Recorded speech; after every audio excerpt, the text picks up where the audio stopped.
Après avoir échappé aux griffes de sa tante et de son oncle, Mariam croyait avoir enfin trouvé la paix. Nadia, son amie, lui avait ouvert sa porte. Mais Nadia devient distante. Ses phrases changent de ton. Un soir, alors que Mariam partage une bonne nouvelle, Nadia ne sourit pas. Peu à peu, l'appartement devient froid.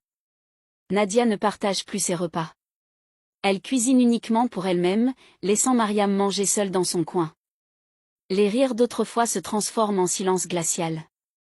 Une nuit, le petit ami de Mariam, Daniel, passe la voir. Il sonne, Nadia ouvre la porte. Elle le regarde droit dans les yeux. Mariam? Elle n'est pas là. Elle est sortie, avec un autre homme. Daniel est déstabilisé.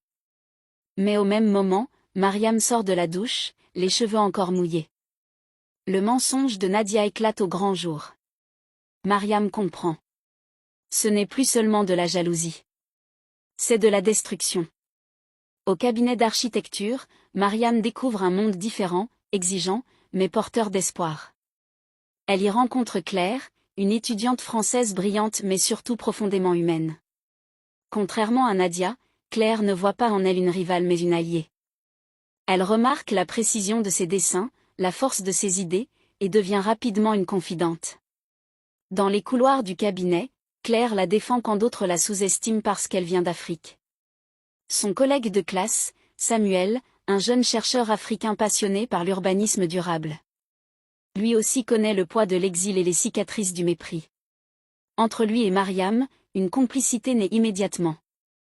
Ils passent des heures à discuter de projets, de rêves et d'avenir. Samuel la pousse à oser, à voir plus grand que ses propres limites. Mais cette nouvelle énergie n'échappe pas à Nadia. Elle observe Claire et Samuel avec un mélange de méfiance et d'amertume. Plus Mariam s'épanouit à l'extérieur, plus Nadia se renferme à l'intérieur. Elle commence à lâcher des piques venimeuses.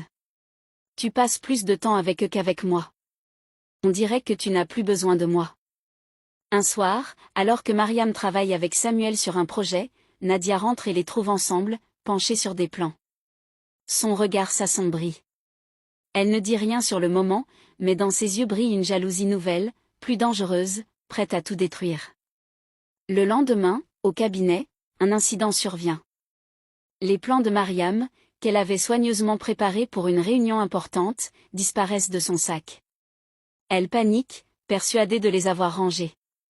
Quelques minutes plus tard, Claire les retrouve, abandonnés dans une poubelle du couloir. Mariam est troublée. Personne n'avait accès à ses affaires, sauf Nadia, la veille au soir. Pendant ce temps, au loin, son oncle Malik et sa tante Hawa n'ont pas disparu. Un soir, Malik appelle les parents de Mariam en Afrique. Sa voix est grave, accusatrice. Votre fille est irrespectueuse. Elle est partie de la maison sans prévenir. Elle vole de l'argent. Même un chèque de 1500 €, appartenant à Hawa, a disparu. Les parents de Mariam sont abasourdis. Pour eux, la parole de l'oncle est une vérité. Quelques heures plus tard, Mariam reçoit un appel. Les cris de ses parents traversent le téléphone. Mariam. Que as-tu fait? Comment peux-tu voler ta propre famille? Retourne chez ton oncle immédiatement et demande pardon. Mariam est pétrifiée. Ses lèvres tremblent. Elle tente de parler, mais aucun mot ne sort. Ses parents, blessés et trompés, ne lui laissent pas l'occasion de se défendre. Cette nuit-là, Mariam s'effondre. Les larmes coulent sans fin. Elle ne comprend pas pourquoi, encore une fois, ceux qu'elle aime se retournent contre elle. Mais au fond d'elle, une force naît. Mariam prend la décision de ne pas retourner chez son oncle. Elle choisit de tenir tête, même si cela signifie perdre l'amour incompris de ses parents. Les jours suivants, ses parents rappellent encore. Leur ton est glacial, parfois même cruel. Tu nous fais honte. Toute la famille parle de toi. Tu es devenue ingrate. Mariam encaisse en silence.